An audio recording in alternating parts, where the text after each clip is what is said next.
Hey, this episode is coming out on score release day, and we want to know how you did. So please email us at daily@lsatdemon.com. Hey there, welcome to LSAT Demon Daily. I'm Nathan Fox. With me, I have Hannah Chanin. Hannah is a long-time correspondent of the Thinking LSAT podcast and has a success story to share. How are you, Hannah? I'm good. How are you doing today? I'm doing just fine. It's a beautiful day outside. Tell us where you started with the LSAT, where you finished, how you got there, and what you're doing now. Because you're a success story who's passed the initial LSAT and law school admissions, and now really enjoying your job. So we'll get to all that. But why don't you go ahead and tell your story? So after undergrad, I moved abroad, and I actually found your podcast when I was thinking, what's the next step for me? So I was working in Israel, listening to your podcast all the time, and decided I think I'm going to try the LSAT. I'm going to try law school. Let's see what happens. So when I moved back home, I started studying. I want to say I did 3 months full time, pretty much. And this was back in the Fox LSAT days, pre-LSAT Demon. Yeah. So I think I did the program online, and then we maybe did a few one-on-one sessions as well. Okay. So my initial diagnostic was at 157.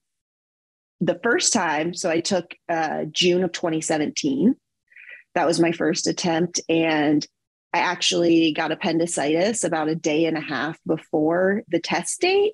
I had to have an emergency appendectomy. And then I thought, I'll just go still take the LSAT. I've been trying so hard to prep. And so on that event, I got a 164. And I knew that wasn't really consistent with where I was scoring on my practice test. But luckily, you had sort of already prepared me, and also through the podcast, to sort of plan to take it twice, and it's not a big deal, and it's worth it to take it again to bump up your score for the big payoff on the back end. Yeah, you might end up taking it more than twice, but I think everybody should be looking at least twice. That way the first one isn't stressful. It's just a practice for the next one. And then if you do end up taking that next one, you should probably schedule one more so that it's just, this is just a practice for the next one. I'm going to play my own game. All right. How did that one go? So my second time, I came out at 174, which was pretty close to how I'd been scoring on my practice test. So I felt like that was a good final score to go with. And got greedy from there, or decided to settle with the 174? I kept the 174. I did try to get a little greedy in my scholarship negotiations, which we can also discuss. I was looking back through my email today, and I found these emails to admissions officers that were like, based on your 509, 6% of your students are getting more than full tuition. And I was wondering if I would also qualify. And in retrospect, that's so cringy. But why is it cringy? It got me some more money. I mean, I guess, right? That's like the job of an attorney, is to advocate for yourself. So I've started that advocacy early. So no, that's the job. Ask hard questions, whatever. It's it is negotiation. It can be really uncomfortable, but it actually worked. It did. So I ended up with $1,070,628 worth of scholarships from 10 schools. My whole goal, and I really attribute this to the podcast, was I was just going to go to law school wherever I didn't go into debt. So if that was University of Memphis, where my hometown, that was totally fine. If it was a higher ranked school, that was totally fine. I knew law was not always my dream job, and it wasn't something I was willing to have a mountain of debt to accomplish. So I was really open to sort of following the money to a certain extent. Yeah. Okay. So $1 million plus of scholarship offers. You can't accept all of those. You tried to negotiate as best you could and get yourself the really very best offer you could find. And what'd you end up with? So I ended up with a full ride at WashU in St. Louis. I think at that time, maybe they were ranked 18 or something like that. I'm not really sure. The ranking really wasn't that important to me. I actually didn't even visit St. Louis until May before school started, because like, it was really, for me, it was about the scholarship. And I was like, I'll figure out the apartment and if I like the city, but it wasn't about the campus and all of that. It was about like getting my education for free. Yep. My second runner up was Vanderbilt. I was pretty close. I want to say that they were at like 60 or 70%, but again, it wasn't worth it to me to even take like 30 or 40,000 in debt. My biggest struggle was I was waitlisted for Harvard and sort of thinking like, oh, if I got in, would I do it? And like, well, I abandoned my principles of not taking debt for this like name brand prestige. Luckily, it didn't get to that point. So I didn't have to cross that bridge. But I did make the decision that even if I got in, I wasn't going to go. I was going to stick with the full ride at WashU. Yeah, we can cross those bridges when we come to them. It's always a good decision or a good problem to have at that point. But no, it worked out well for you even without that option. So talk about WashU a little bit. How was 1L? I guess I would say like drinking from a fire hose. I mean, overall, I'll say I loved law school. Unfortunately, I had 3 semesters on Zoom because of the pandemic, but I have never gone to school with so many like really, really bright and driven people, just really, really impressive classmates. And my first semester, you know, I had always been an A student. I obviously had always been a hard worker and a big studier. And law school is just really different. I got all B's and 1A my first semester. And, you know, to me, that was kind of like not a failure, but just sort of a slap in the face. Like all this work I put in, I thought I was going to do so much better. But it did help me recalibrate about what's important for me in law school. And it's not just the grades. The grades are important for the interviews and the whatever, but just learning as much as I could and sort of like learning the law school system, which is just a little bit different than other academic systems, and kind of like how to beat the LSAT, how to beat law school. So my grades went up remarkably. All B's and an A isn't actually that bad necessarily, right? I mean, was the average GPA like 3.3? So all B's and an A put me below 50%. Okay. In the class ranking. I mean, it's like WashU is just full of really wicked smart people. I mean, yeah, I'm sure it is. I mean, this is like, we get new students, right? New listeners all the time who they're like, well, of course I'm going to get straight A's in law school. I've always gotten straight A's. And it's like, yeah, but everybody in law school has always gotten straight A's. And it's not like that in law school. Yeah. The farther you go up the ladder, it's like the more that pool is all straight A people who have, you know, had straight A's in undergrad and done really impressive things. So it's an iron sharpens iron environment. Like it was great because everyone was so sharp. I think some people really got pulled into the competitive nature of being the best. And that wasn't really my goal and didn't have to be because I wasn't going into debt. So I wasn't worried about getting that $200,000 job because I didn't have to pay off these massive loans. But you unlocked law school. What did you do maybe differently in law school than what you did for the LSAT? A big thing, honestly, was having a life outside of law school. That was really important for me. Like I made friends in my neighborhood. I made friends with non-law students and really trying to engage in the community and get out of the law school bubble. I think it's much easier to get burnt out and over competitive when your whole world is your law school colleagues and the assignments and the grades. So I think that really helped me stay fresh. I have my dog in law school with me. And I think it helped so much. Like I would occasionally bring her to school, just kind of like finding ways to relieve the stress, get away from it, and then be able to perform my best. Like when I did have to show up and really answer those cold calls or write that exam. Like I just felt like I had more reserves than maybe some of my classmates. Interesting. Okay. Did you also study differently? Did you find some secret methods during your second semester? Honestly, I tried a little less hard and I tried to see the big picture. I think first semester I was so bogged down in the details, and when everything seems like do or die, every detail of every case is so important, you get really myopic and it doesn't serve you on the exam. They're not going to ask about a specific case on the exam. Usually they want, do you know the theory? Do you know the underpinnings? And so trying to take a step back, see the bigger picture and see how all of what we're learning works together.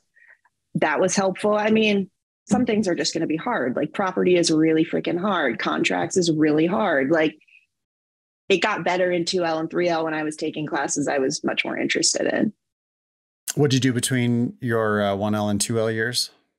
So my 1L summer, I got on the internet because I didn't necessarily have the grades or any like URM diversity to get a paid firm internship my first summer. So I literally got on Indeed.com and was like, what are some issues I'm interested in and what kind of nonprofit would I want to go to? What do I want to do? And so I ended up with Compassion and Choices as a summer legal fellow in Portland, Oregon.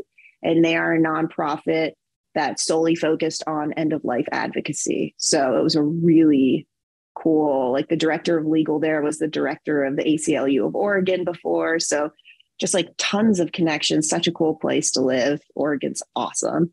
Yeah, you like Portland? Oh, I loved Portland. It helped that my brother was there for his residency. So I sort of had like some family there and I got paid. Yeah. I got paid $1,000 a week and I felt so lucky to be in a great place and to actually like receive value for my work. It was really cool. Cool. So you found a great summer and then back to 2L electives and whatnot. Pandemic hit at some point. Yes. So I went back 2L. I had a full semester. We left for spring break. I want to say early March. And I vividly remember getting a haircut while I was home in Memphis. And I was like, I don't think I'm going back. I just hear that this thing is going on. And then I think it was like March 13th or 14th that they sent an email that was like, no one can come back to campus. So I obviously had a lease and I still had an apartment in St. Louis. So I might as well go back. So I spent the next 3 semesters working out of my apartment. So, my friends would come over, we'd all hang out. We had classes together. We'd like sign on together and do Zoom. I had like a Zoom School of Law shirt. We like made swag. It was a weird time. Yeah. So you like bubbled with your colleagues in law school, kind of. Yeah. Yeah. It was odd, but it was also really cool to see some of my classmates went home. So you would like see on Zoom, like, what is their home environment like where they're from? You kind of like got a glimpse more into people's lives because you're going to class with them at their house to a certain extent. Yeah. You kept getting good grades during the COVID times?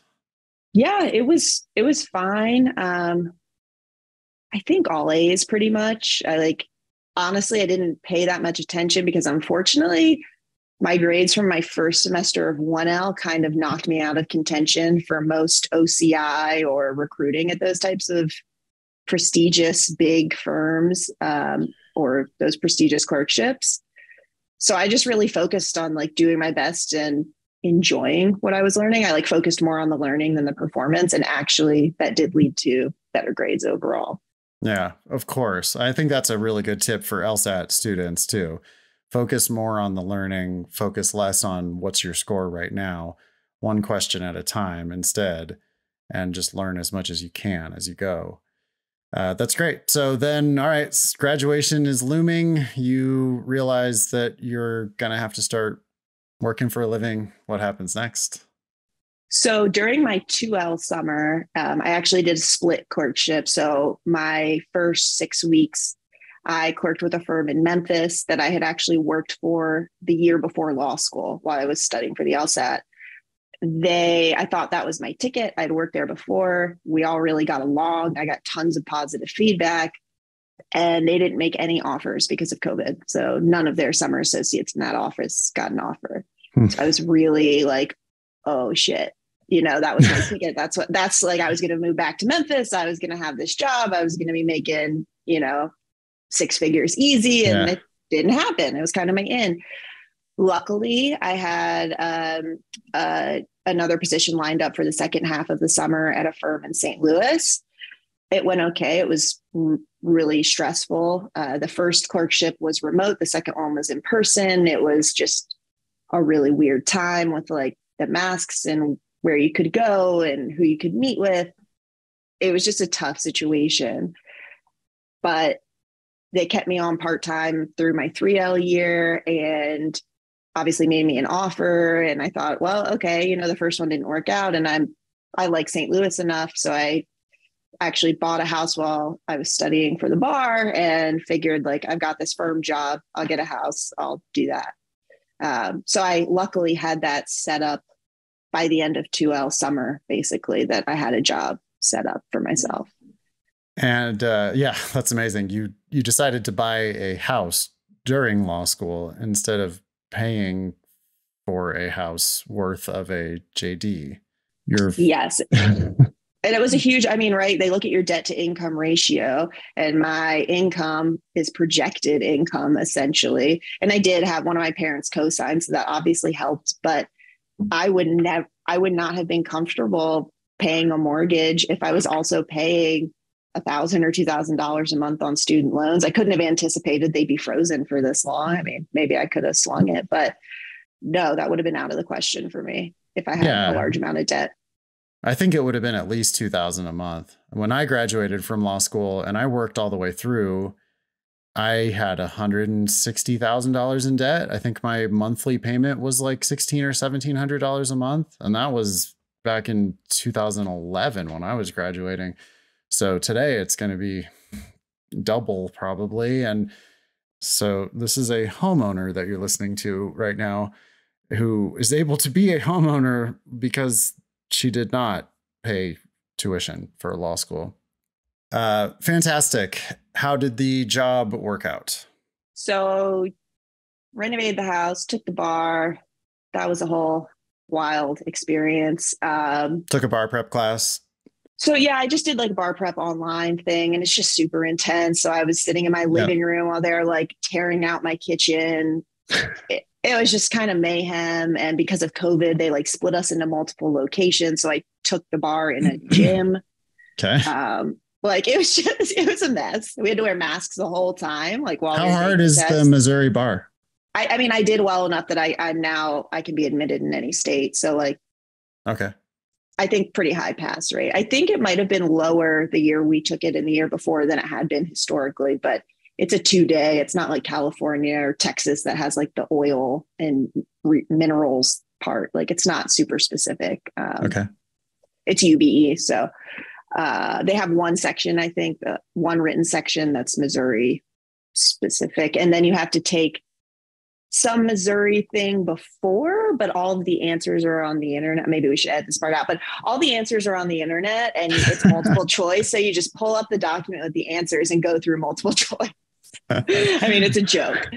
Sounds like a joke. Yeah. So the bar went fine. And, I was like, all right, time for the firm job, like big girl, got my suits. I was ready. And it was nothing like my summer associate experience. It was nothing like the contract work I'd been doing during 3L. If 1L was drinking from a hose, I don't know, maybe this was like drinking from Niagara Falls. It was incredibly stressful. Obviously, there was a huge learning curve, but there's also law firm culture, particularly the firm I was in, is pretty tough. And I didn't maybe have a full appreciation for that based on my previous experience with that firm. Tough how? The standards are really high, right? Everything you're producing is outside facing, it's client facing generally. So everything had to be perfect all the time, which I totally get. Clients are paying a lot of money for your work, so it should be your best work.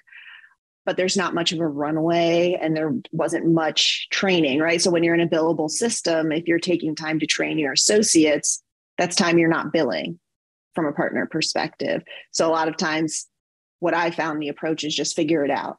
And then maybe you'll get some feedback on the back end or maybe not.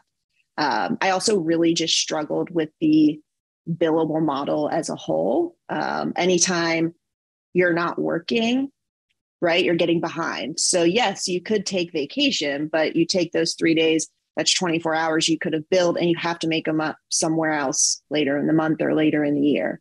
So I just kind of felt like there was a constant ticking clock if I wasn't working that I should be. Yeah. So how long did you stick it out? So we started with three associates, first years. And I was the last one there. And I believe I made it, I want to say 7 months. I had sort of raised some concerns previously and said, this is what I'm struggling with. And my workload's a little crazy. And is there anything we can do about it? And maybe it wasn't taken seriously. I don't know. And I just basically said, all right, guys, like, this isn't working for me. And luckily, because I didn't have this mountain of debt, I didn't maybe get pulled into like the sunk cost fallacy, right? Like, I put so much into this, I have to see it through. I have to be a partner. And I was like, I just don't think this is for me. I don't think I'm a litigator. I don't think I want to fight with people all day. I'm done. And they were really surprised. But I was so burnt out. I couldn't, at that point, I really hadn't even, maybe I'd interviewed or started looking a little bit, but I didn't have a job lined up. I just had to sort of like jump ship and take care of myself and figure out the next thing. I love that move. You do have a mortgage, but you don't have a job at this point. That's a little bit tough, but yeah, you knew that it wasn't the right spot. And so I think getting out of there sooner rather than later is always, I don't know. I've quit without having a job before, and I'm really glad I did, because I just could have been stuck in some stupid job. Yeah. And for me, it wasn't a like, will I be stuck here? It was like, I won't make it. Like, I was physically unhealthy. I had HR come talk to me. They were like, I just want to make sure everything's okay, because like, you don't look great, and instead of actually doing something about it, it was just kind of, are you okay? Do something about it yourself. And I was like, I'll do something. Be okay. Yeah, exactly. Be okay. And I was like, I'll be okay with it. Quit. Yeah. And well, I think for some people it works, right? Like, some people litigate and they love it. But it just did not work for me. Isn't that that's how the businesses work? That's how the system works, right? I mean, you weren't the only one. They were surprised to see you leave, but you were actually the third one to leave out of 3. Were those other WashU students, by the way, or were they from somewhere else? One was. Yeah. One WashU, one from someone else. And it's like they try to work you. They want to just find the people who will let themselves be worked to death. And none of you 3 were willing to do that. So you're gone. But they'll hire a new crop next year. Exactly. And I think it's like, you go through law school, at least at WashU, there was a big focus on litigation, and you all go to these big firms and you all clerk. And so that kind of seems like the path you have to follow. But sometimes you just got to jump off and say, like, I'm going to figure it out, because it just doesn't work for everybody. So now you're back on Indeed.com, or what are you doing? LinkedIn this time. So I, they have great email alerts they send you. And I was pretty sure I didn't want to go to another firm. Just the billable model. I knew even if I was doing transactional or regulatory work, I'd still have this ticking clock. And I wanted to have a life, frankly, and not be worried about that all the time. So I saw this job posting for 23andMe, the genetics company. And I was like, I don't think I'm qualified for this, but I had just read an article about how women are much less likely to apply for jobs because they feel underqualified, and that we should all maybe edit this out. But if I was an average white man, would I apply for this job? Sure, why not? So I was like, screw it, I'm going to do it. And I applied. I think they wanted like 2 to 3 years of regulatory healthcare experience. And I'd only done medical malpractice defense litigation, and I had 7 months of experience. Interviews went great. It was all remote. I was like, there's no way this is going to happen. Like, I'm sure there's someone who's more qualified that they're interviewing. And it happened. And I'd heard horror stories about people like, you're going to have to take this huge pay cut to go in-house. You're not going to get training when you go in-house. And the manager I have has been the most hands-on, huge into like training, educating, and I got a 20% salary raise. So it worked for me on both fronts. And now I work from home, spend all day with my dog, have tons of flexibility. It's been a huge game changer. It's a good thing you sent that application. I love that. I mean, I wonder if that's why I don't get, like, I have excellent female students, but I don't I don't get as many applications from girls as I do from guys for teaching jobs. We always hire our alums who kick ass on the LSAT. And every time I ask for it on one of the podcasts, I get emails and they always come in like 80% dudes. That's not I think fortunate. like women discount themselves for, Yeah. I don't know. I had never thought about that. I was just like, oh yeah, white guys like me like to talk a lot. So you're like, oh yeah, I can teach that. Sure. No problem. That's kind of what I thought. I didn't ever think about like, maybe there are lots of women students out there who killed it, who just, oh, I don't know that I could do that. What? Yeah, you could. Come on. Yeah. Amazing. Okay. So you did it and you're there and you're working remote. Yeah. So now I am in a compliance role. So I'm involved with healthcare and pharmaceutical compliance or pharmacy compliance, as well as like anything that comes up on the day to day. It's been a big learning curve because I was doing discovery and litigation work, and this is in the same realm, but a completely different practice area.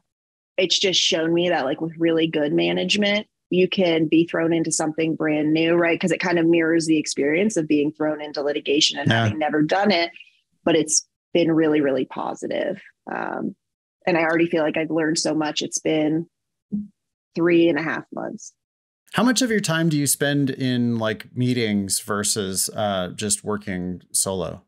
I would say maybe about 50-50. So in the firm, I would get to the office, close my door because I had so much work to do. And I might as well have been at home. I mean, I would just work 10 or 11 hours straight. Now I'm interfacing with all different teams, like all different types of businesses, product, therapeutics, like there's so much going on.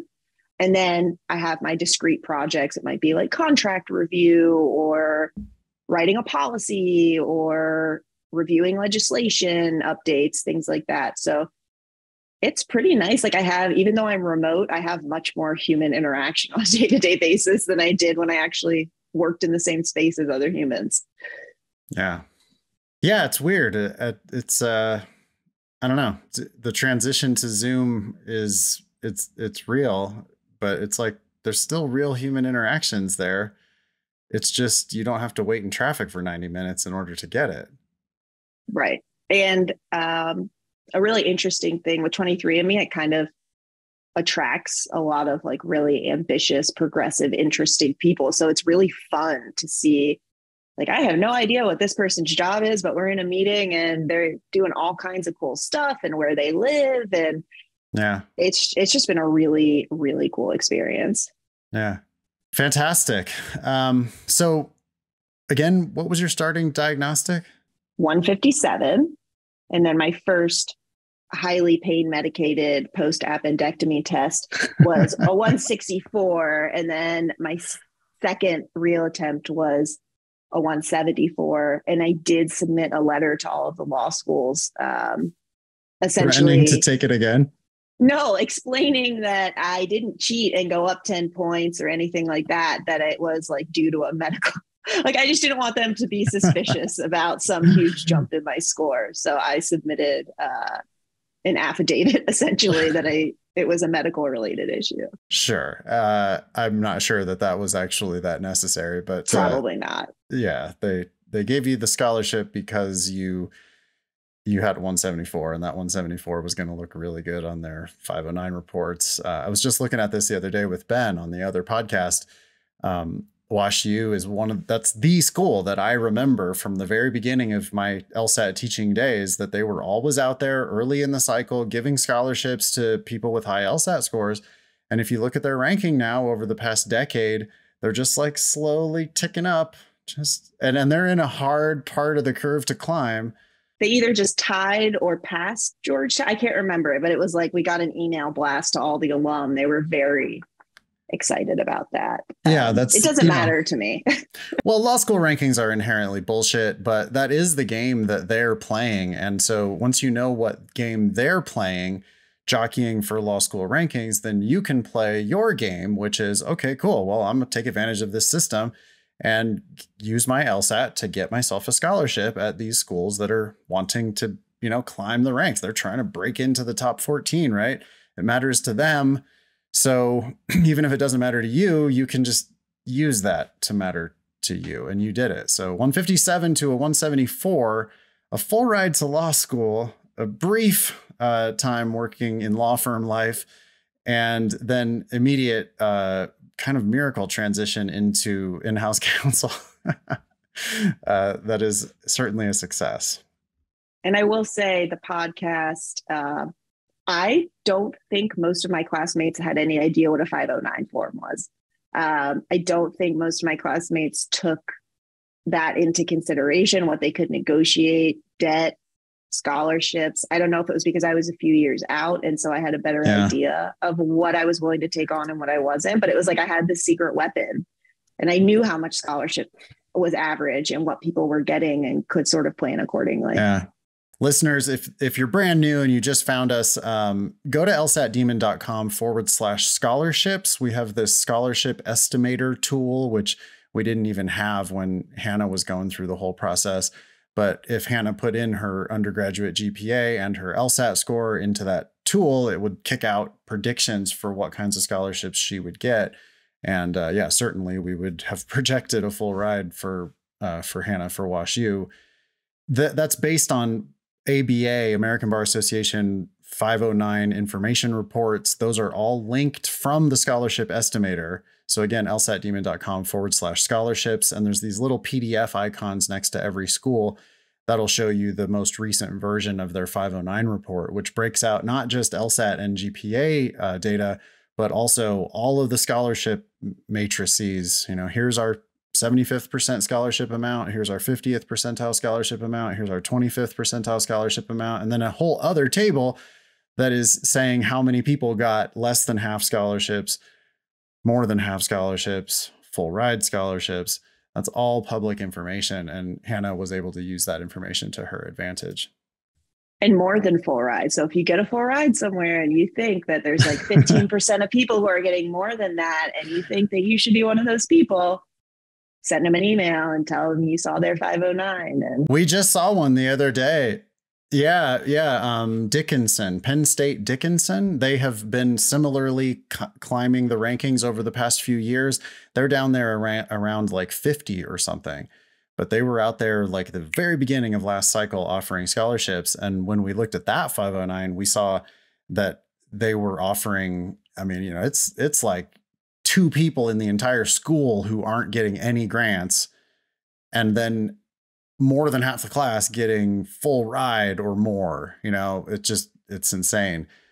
Not that it's wrong. I'm just saying, there is a pretty wild like scholarship game going on. You got to realize that, Hannah, I wonder if you were ever like sort of wistful about it. Like you're looking at these other people in your class and that they're paying for you to go there. Did you have a moral quandary about that at all?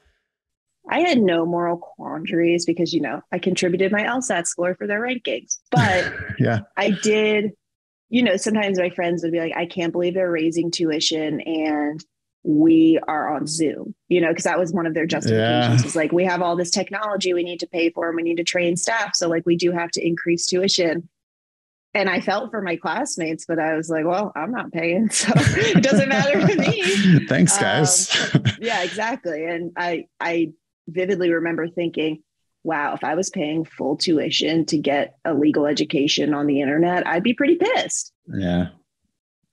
But I didn't have to worry about that. So, and I would also say one other thing is, if you know where you want to practice. So in St. Louis, right, WashU is a great school. I loved it. I'd recommend it, especially if you get a scholarship. St. Louis University is almost more well-respected in certain practice areas. It was the same thing in Memphis. Like a really good grades from the University of Memphis or University of Tennessee will get you in the big firms there. And maybe you'll have more alumni recognition than you would for a degree from somewhere like WashU. So Don't chase names. What practice areas are those specifically? So SLU, St. Louis University, is one of the top healthcare law programs in the country. And I was planning to do some cross-pollination during my 2 and 3L years, but it never happened because we were on the internet. Couldn't do it because Zoom. Yeah. Awesome. Anything else that you feel compelled to share with our listeners/viewers? Time sections. That's like the one thing I still have burned, like seared onto my brain. Be honest with yourself, and they'll be like, oh, I just kind of missed that one a little bit. Just a little bit. Like, I wouldn't make that mistake on the real test. And what helped me was thinking about like the scholarships I was going to get by putting in the work and being like, every hour I study, you know, I'm earning a few $100s for myself in debt that I don't have to take on. So putting it, it really is, I hate to say it, it really is such an important test. I mean, I won't say change the trajectory of my 20s, but I mean, it kind of has. I'm 29 now and I'm a homeowner, and I'm there because I studied so intently and made a goal to not have debt. And it can really like change things for you. So take it seriously. Yeah. It seems quite literal that like you own a house because of your LSAT. Yeah. I mean, it's a huge part of it. So, and just that I can like live the life that I want and have the flexibility, and I don't have this huge thing looming over my head that I have to worry about. It's huge. You mentioned LinkedIn earlier. Would it be okay for listeners to reach out to you, find you on LinkedIn? Absolutely. And I love, especially talking to like 2Ls and 3Ls. If anybody has questions about firm versus in-house, pre-law folks, I love talking to people who are in my shoes. It's Hannah Chanin on LinkedIn, Chanin. Do you want to give out an email or no? Yeah, it's HD as in dog, CHANIN @gmail.com. And happy to answer any questions, have a chat, whatever. Excellent. Thank you so much for coming on the show, Hannah. You can email daily@lsatdemon.com if you'd like to ask us a question or share some LSAT or law school admissions news. Thanks for listening.